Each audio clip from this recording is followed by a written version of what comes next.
Yes, yes, yes, it is. Right? It is. Okay. I think it's fine. Yeah. Okay. I'll stop screen.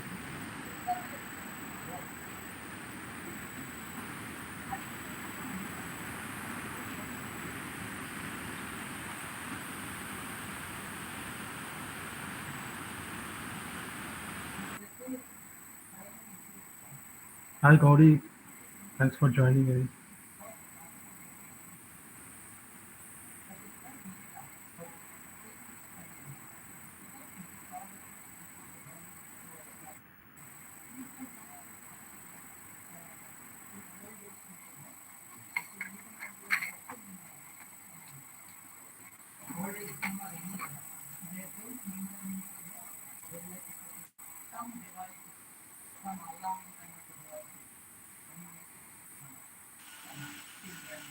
Hello, everyone. I think we can start the session.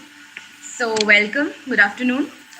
This is parallel session 4 on caste and anticasteism in art and popular culture. This session is going to be chaired by Dr. Dickens Leonard, who is an assistant professor in the Department of Humanities and Social Sciences in the Indian Institute of Technology, Delhi. So, Dr. Leonard works as an assistant professor in IIT Delhi, and prior to this, he was faculty at the Center for and at the Center for Comparative Literature in the University of Hyderabad. He researched the writings of 19th century Tamil intellectual Ayodhya and Tamil Buddhism for his PhD from the University of Hyderabad. He was also formerly that visiting PhD fellow at the Center for Modern Indian Studies in George August University of Göttingen in Germany. He was awarded the Fulbright Nehru Postdoctoral Fellowship in the year 2020 to work on a monograph titled The Ethical Dimension of Casteless Community. Besides researching and recently teaching in this area as well, his current research explores anti-caste intellectual thought and comparative cultural studies in India, foregrounding the Tamil cosmopolis particularly. His publications also generally explore how anti-caste intellectuals are engaged with religion and literature in the context of colonialism and print in India, and the spatial dynamics of representation in contemporary Tamil cinema and culture. He's also developing research on literature, culture, and community, and especially on the interrelation between comparative ethics, aesthetics, and politics. We can start the session. Over to you, sir. Thank you. Yeah. Am I audible? Yeah, I should be. Yes, sir. Okay. Thank you, Arna, for this very crisp introduction. As you all know, this is a very wonderful conference. It's live going on. I've mentioned to a very good friend, to actually, we should have just met in Kolkata because I have fond memories there. So without further delay, and we'll keep time, but also we'll try to keep it more engaging. Yeah. So as Shruti has shared here in the chat box, if anybody has any questions, clarifications, uh, some kind of an explanation, you can put it on the chat box as it goes. So as once the paper gets done, probably we can keep it this way. The first two papers can go, and then we can take on inputs, and the last two papers can come in, and we can take in two inputs. And also request the presenters to stay on, because this is a session on art, and perhaps it'd be useful if the presenters can talk to each other as well along with I have read your papers, so it is very interesting, 4 papers. So with we have 2 presenters here as of now. We have Pinak and we have Livea. Do we have Rajdeep? Is Rajdeep here? Rajdeep may join soon. And we have a presenter, Barnali, Saha, and Anshu Gagal, which is a co-presented together. They may join in soon. All right. So the first paper is on this Bengali painter. I've got to know him once I reached Kolkata 2 years back. A fantastic, thinker come activist come artist. So Pinak would be looking at this figure, Chittaprosad Chattopadhyay. So the paper is titled Self-imagings or imaginings in the making of public iconography of crisis. This is particularly the 1940s, time period in the colonial Bengal. So to introduce very crisply who Pinak is to all of us, Pinak is at present at the Department of History, Ashoka University. He's doing his research, PhD, right? And his work currently engages with what he claims is complex relationships between the conditions and production of social stratification and their sustenance with the formation of aesthetic literary technologies of modern art in South Asia. So perhaps he's bringing that in presenting this work with his own research interest. He's also interested in understanding the role of the institution of modern art in defining histories and social realities of people, and in turn, interested in the social, ethical, and political formation of the citizenry of modernizing nation states. It's quite interesting way in which he has put in. So he's also a practicing artist who sees his artistic activity deeply entangled with his research in history. So bundle of talent here. Over to Pinak. So as per the mails sent to me to all of you, 15 to 20 minutes. Keep it crisp. Pinak, I've read it's a longish piece. You can present it, you can talk, take in questions, we can have an engaging kind of a presentation. So as per plan, we'll go with Pinak and Livea. Not Livea. The second is, Livea, yes. Livea is on, we'll come to that later. It's on rap music. So we'll go together and then we can take on questions. We can try to finish it by an hour and then we can go to the next presentation. All right, over to Pinak. Okay, thank you, Dr. Leonard. That's very humble that you introduced me in the beginning with your kind words. So let me begin with the presentation. Can you be a little more louder, Pinak? Okay. Yeah, speak into the mic. Am I audible? Now you're fine. Just speak into the mic. That's all. Right, I'll do that. Yeah. Let me start with the presentation. So I'll be presenting some slides as I talk about them, or largely read out my notes about the paper. Let's see whether.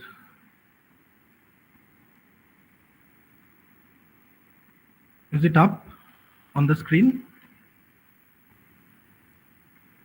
Can anyone confirm whether it is up? Yeah. Thank you. Yeah. It is up. Yeah. Thank you.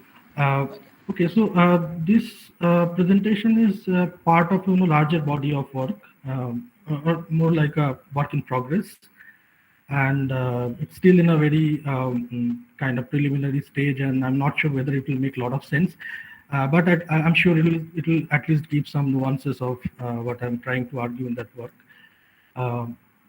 So that presentation is titled Self-imagings in the Making of Public Iconography of Crisis, the Epistemology of Chittaprosad's Formalism of Hunger. So as I talk about the slides, mostly I'll be talking about the thesis, and the slides will be on, and the slides will relate to what I'm talking about, and it will make sense, I think, while you hear me and look at the slides together. So I'll begin with this a set of screenshots from a sequence of Mrinal Sen's seminal Calcutta 71. So here we see one Mr. Banerjee, a corrupt industrialist politician, is seen appreciating a famine sketch of artist Jainul Abedin while attending a luxurious lawn party in a Calcutta hotel. Decisively, this halo sanctimoniousness of post-colonial Calcutta's social and political elite is acted on the lawns of a hotel, like those in the Park Street, the heart of Calcutta's white town, and now the preeminent site of post-colonial desire and colonial nostalgia. Amidst this sonic cue of drums and guitar from the rock music performance that is happening in the hotel, Mr. Banerjee goes on gazing at the artwork. He says, and I quote, "Isn't this painting beautiful? A painting of the famine of 1943. More than 50 lakhs people died out of hunger, just like animals, or they were rather killed. I have hung this painting in my dining room, not in my bedroom, not in my drawing room, but on the wall right in front of the dining table. You know why? It keeps my moral strong, lashes me every time I see it, keeping my balance of life." End of quote. So in the very next scene in the film, it is revealed that this corrupt Mr. Banerjee had secured his upward mobility on the class and political ladder, like by black marketing food grains in the Second World War. Quite paradoxical. So this sequence probably epitomizes what Susan Sontag would call the anesthetizing consumption of images of suffering. In this case, the visuality of the famine of 1943. Created by a scopic regime of representational paradigms in art, literature, reportage, cinema, and other forms of famine iconography, this moment came to define the ways we see the experience of famine in relation to and in conjunction with cultural production. It makes famine structures of experience a matter of formal and representational exercise, a system of ocular perception. Here, deconstructing this representational mode of famine in its public iconography becomes an important exercise to engage with the very formation of the perceptions of famine. Keeping with this objective, I will engage with famine's iconography's constitutive elements by focusing on artist Chittaprosad Bhattacharya's famine images from early 1940s. Based on the entangled ground on art and history, my inquiries lie in the politics of artistic representation of famine and its larger relation to the schema of historic social, communal, and cultural relations in the Bengali society. Studies have established that the famine of 1943 mostly ravaged and partly eliminated a large section of the socio-economically lower strata of the Bengali society, located in its rural and coastal districts. It was particularly famine of the rural society of lower order, who either gave up struggling with hunger and disease in the countryside or walked to the city of Kolkata hoping for survival. It was through their arrival in the city that the famine found a visible face among the urban Bhadralok. This led to an eventual outpour of literary cultural productions in the 1940s.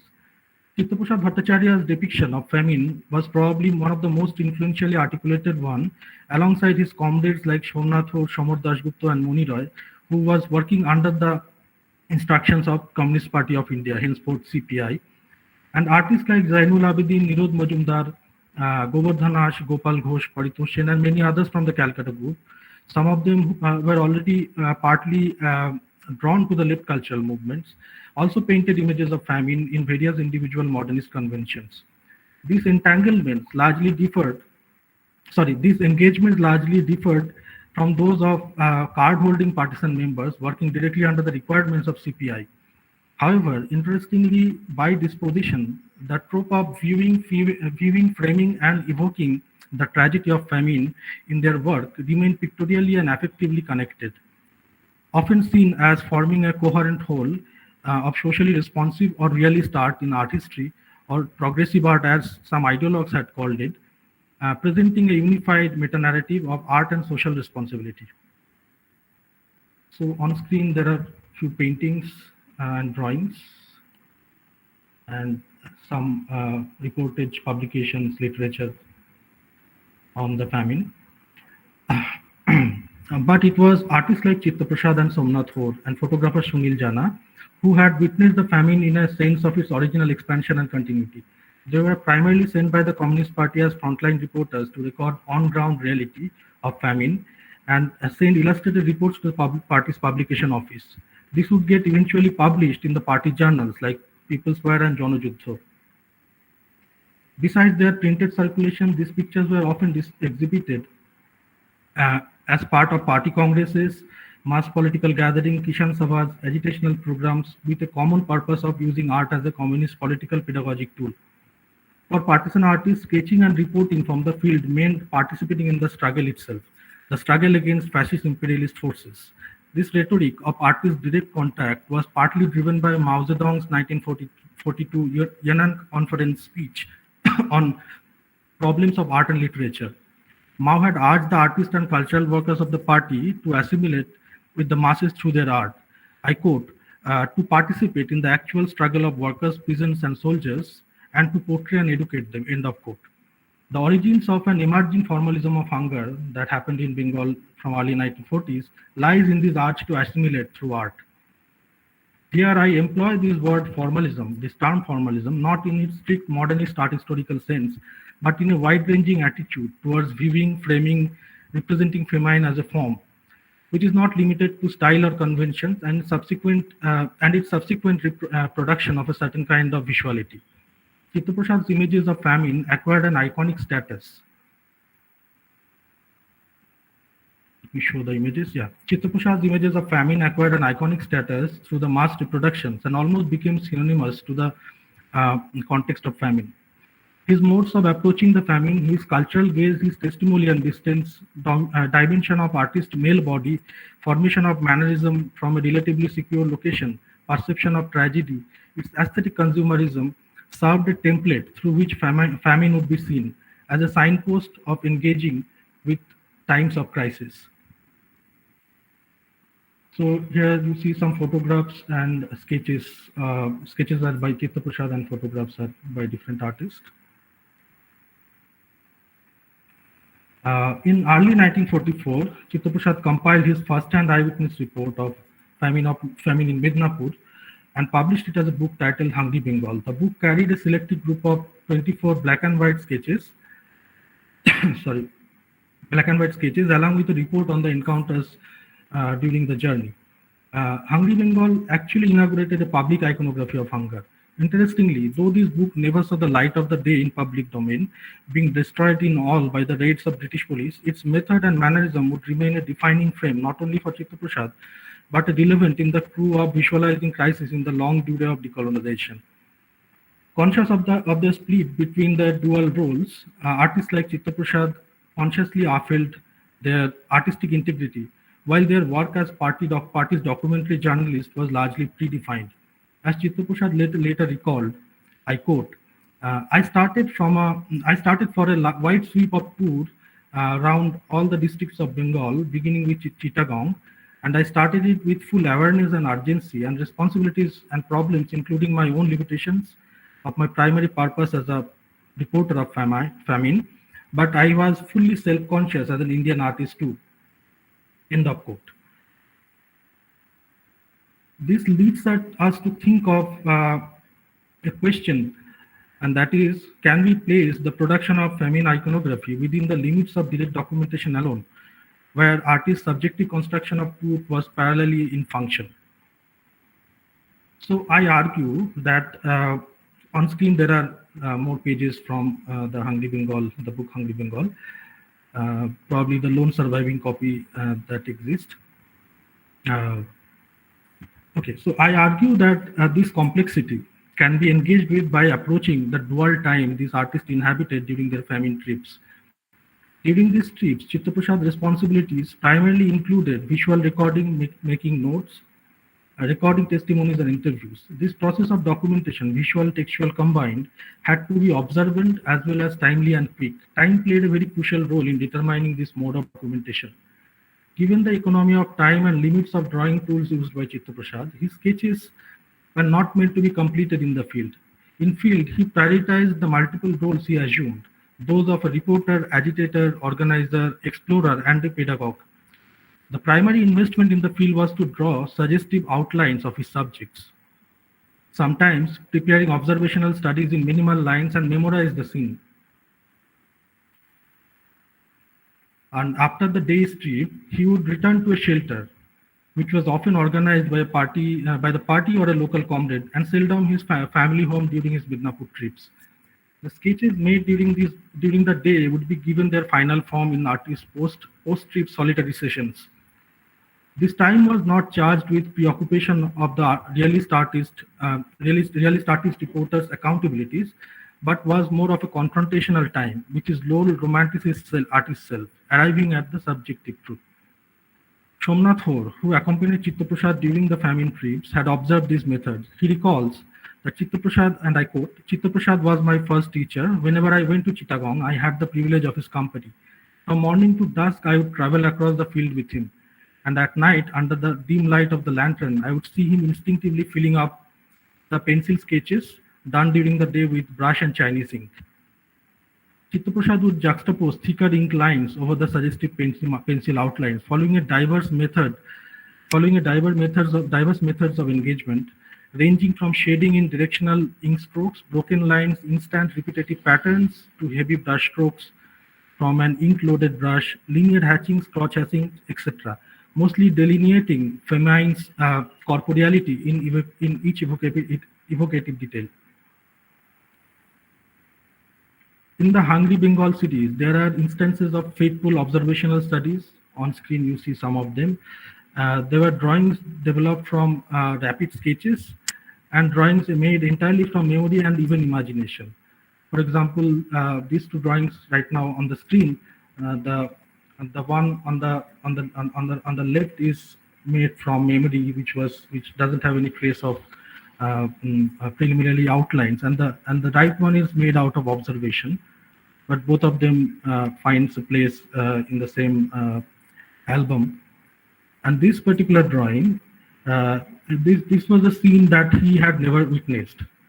He in his report of the trip, he mentions about the story that he had heard from this destitute couple, but he was actually not there when this particular situation was happening.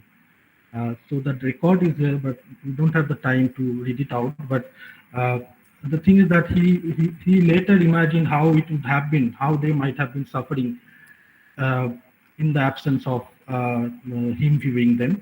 And then Pinak, yeah. if my interview you have if you can wind up in 5 minutes max, yeah, that would be great. It's 15 minutes. Yeah. I will take maximum 20 minutes. I think I'm close to 30 minutes now. I'll Okay. little more than 5 minutes, 7 minutes. I'll be done with that. Yeah. Okay. So moving on, the visual corpus of famine was actually created and infused with social realist flesh and blood in these solitary private stations. It was conceived within the comfort of home, where a close interaction between the artist's memory, field sketches, notes, alongside the apparatus of pen, brush, and ink came together and made this happen.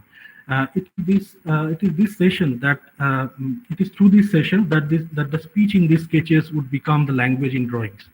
For Chittaprosad, drawing in his positive sessions was an effective way to reflect on the mental and corporal damage witnessed in the field.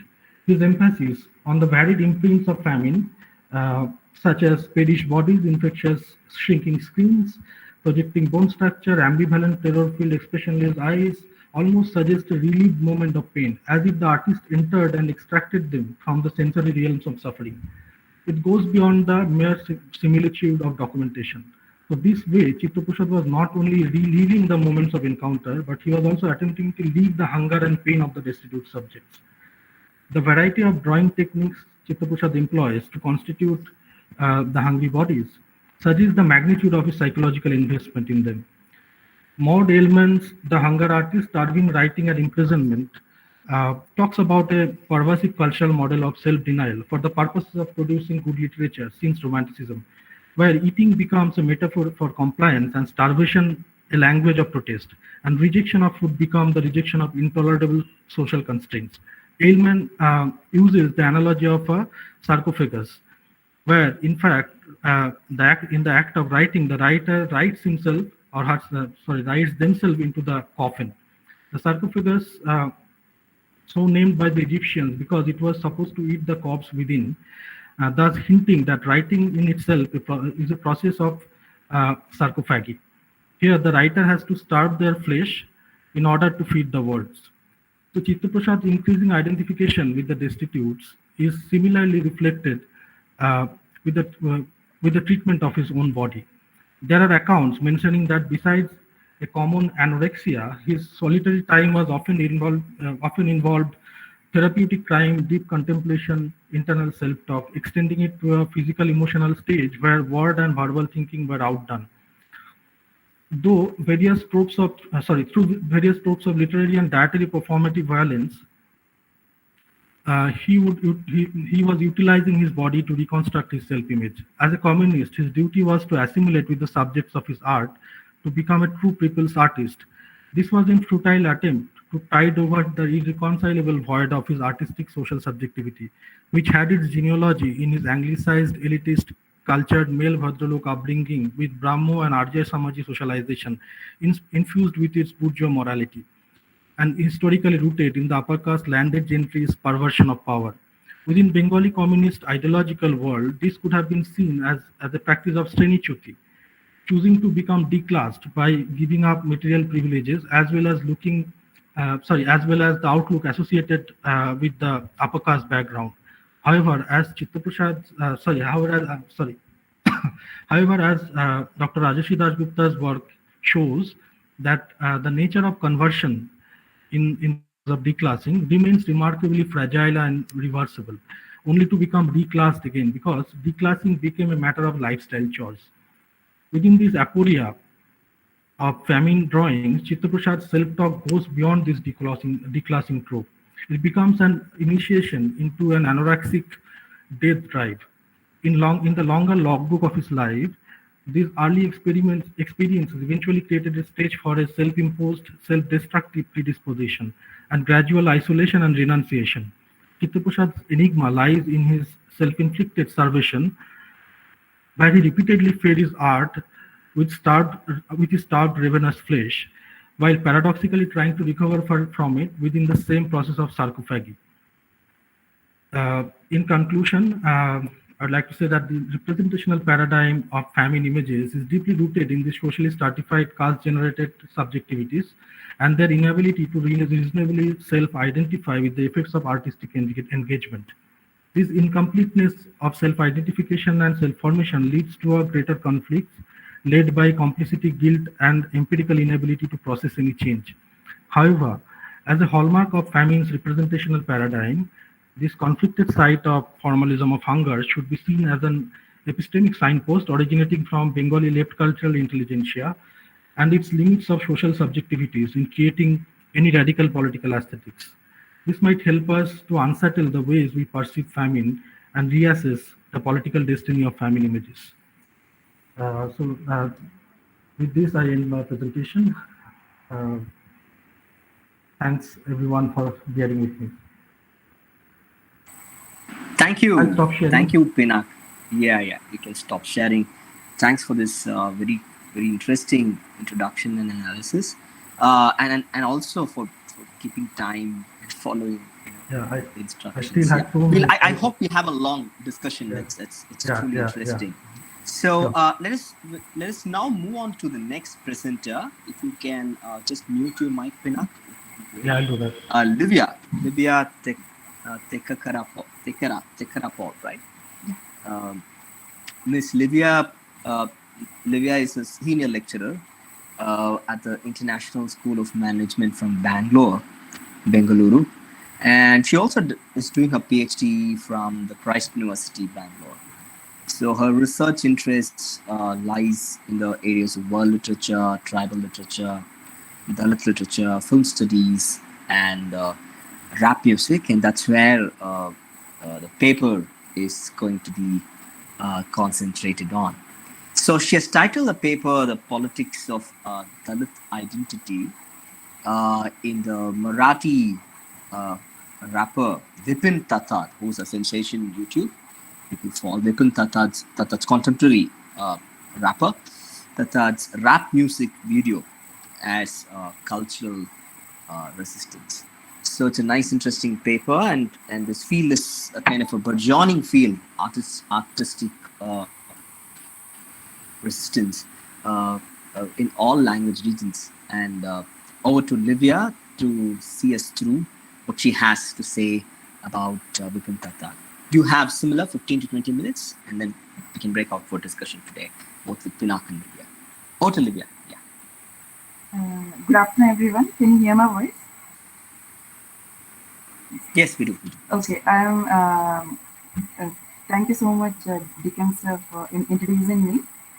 As you said, this research paper focuses on the rap music. Recently, there was a movie known as Jund, wherein Amitabh Bachchan had acted, and it's a Bollywood movie. And this rapper, Vipin Tatad's rap, was there in that movie. Nevertheless, I would like to share my screen. It would be better if I first let you all see on which video I did this research on. So I will be sharing my screen.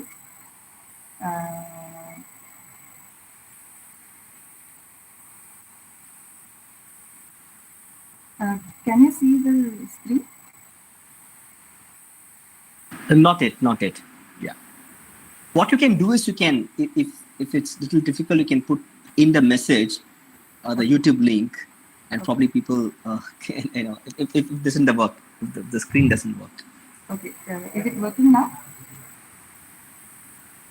Can you see the YouTube screen? No, Livea. Okay, 1 minute. Just give me 1 minute. No, ma'am.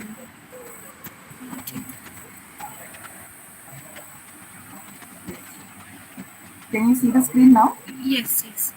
Yes, ma'am. Actually, I'm using an old desktop, so there is a bit of technical issue with it. Yes, I'm. If you're not able to hear the music, please do let me know. I'm switching it on. Is it visible now? Yes, ma'am.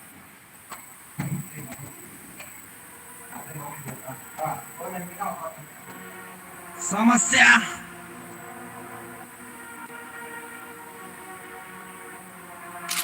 देख लेना, मेरे गली की समस्या है, आके देख ले। हाँ मेरे पट्टे में, हाँ झोपड़पट्टी में, देख ले, मेरे देश की समस्या है, देख लेना। थोड़ा सा अंदर में, हाँ मेरे पट्टे में, देख लेना,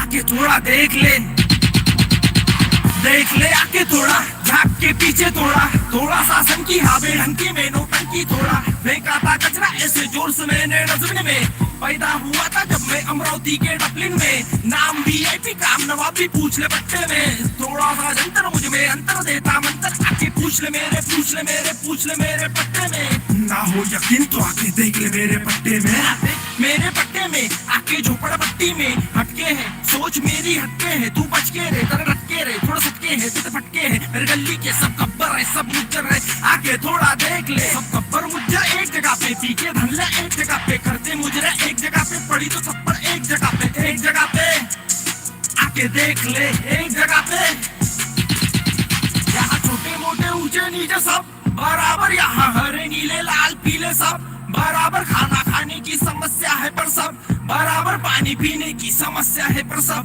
बराबर, खाना खाने की समस्या, पानी पीने की समस्या, हाथ धोने की समस्या है पर सब बराबर, बाहर जाने की समस्या, अंदर आने की समस्या, बाल मजदूरी समस्या है पर सब बराबर, काम मिले ना समस्या, स्कूल जाने की समस्या, स्कॉलरशिप की समस्या, मिले तो सही, ना मिले तो समस्या, मेरे आगे भी समस्या, मेरे पीछे भी समस्या, आके थोड़ा देख ले ना, मेरे गली की समस्या है, आके देख ले। वादे हैं हाँ खाने के, स्कूल जाने के, हाँ आने के, दवा खाने के, दवा लाने के, अत्याचारों के ये जालों से, दारिद्र से, भुखमारी से, मनवादी से, तनाचाई से, जातिभेद से, आखेद है छुआछूत से, भेदभाव से, जातिवाद से, व्यवहारों से जो लड़ रहे इन भाव से, देख लेना।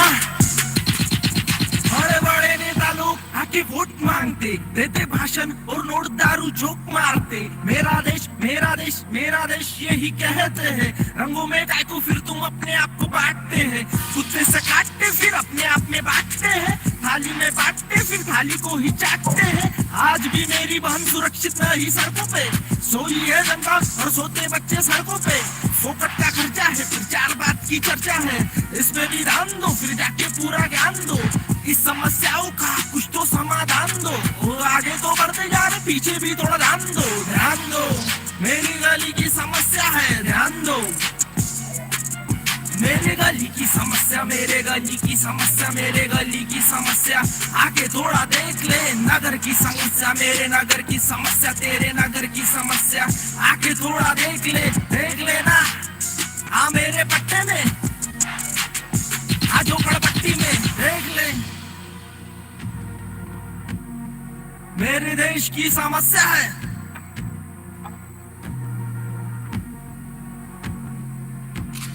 देख लेना, के थोड़ा देख ले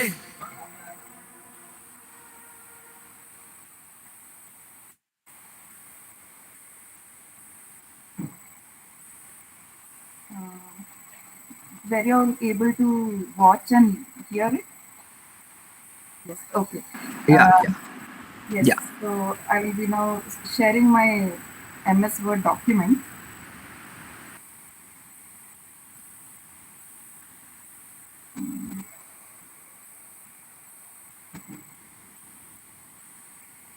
Are you able to see the MS Word document?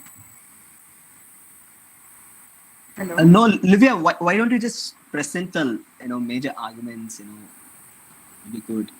Okay. Yeah, yeah. Yeah. So this rapper is from Amravati place in Maharashtra. So the video mostly focuses on the slum areas, the people living there, and the living conditions there.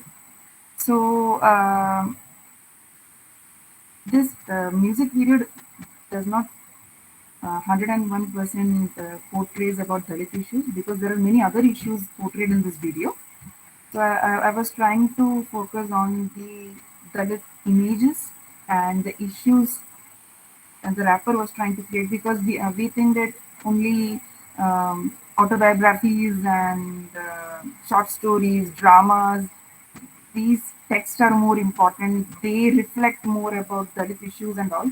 But no, nowadays Dalits from different parts of India have started using this medium, which is called as rap music, and they're through lyrics, through visuals, they're trying to portray their thoughts on their life and what they think about the world. So first. Uh,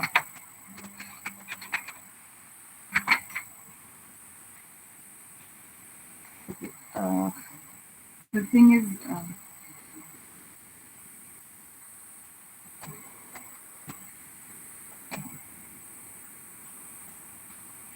can you see the screen now? Yes, yes, Livea, yes. Yes. So, as you can see the screen, I would just like to read the abstract. The purpose of the research paper is to investigate the politics in Dalit identity and the cultural resistance aspects through the form of rap music video in Vipin Tatad's rap, titled as Samasya Mere Desh Ki. So, as the title itself suggests, this is not exactly on Dalit issues, but there are many issues displayed there. Dalit issue is one of them. This research paper will assist in understanding the research questions with how is the Dalit identity represented through a rapper and how culture is exercised as resistance visually through rap music video. These will be carried out by analyzing Vipin Tatad's rap through the understanding of Dalit identity, Stephen Duncombe's exposition on cultural resistance, and music video theory of Andrew Goodwin. So for this, discourse, lyrical and visual analysis methods will be employed.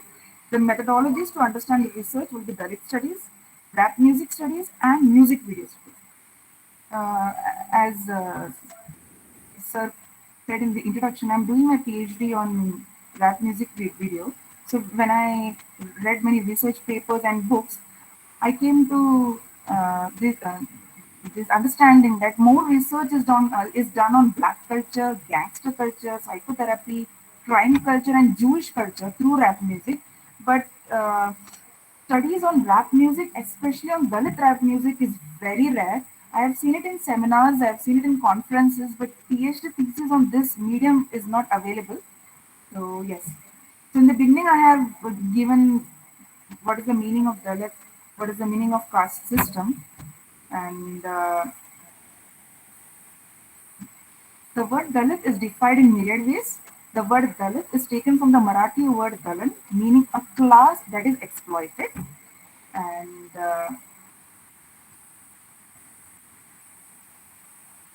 these are the lyrics of the song. I just wrote it down. It's in Hindi.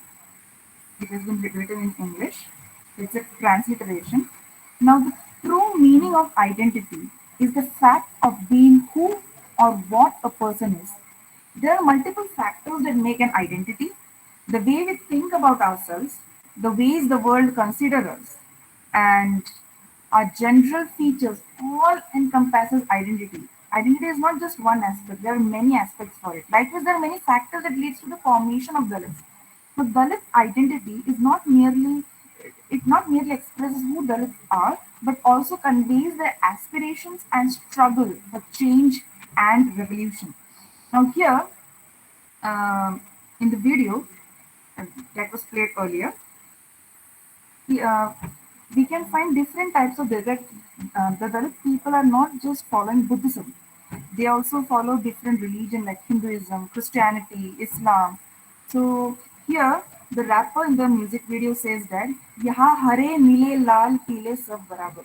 So he is so in English it means that the color here green, blue, red, yellow all are equal. So color green refers to Muslim religion, blue refers to the Dalit group. So the colors loosely portray the different strata of the society. They all coexist peacefully in the slums of Amravati.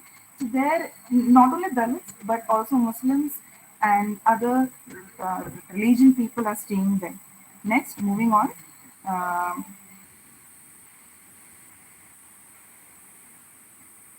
Dalit literary artists define Dalit identity through their literary work.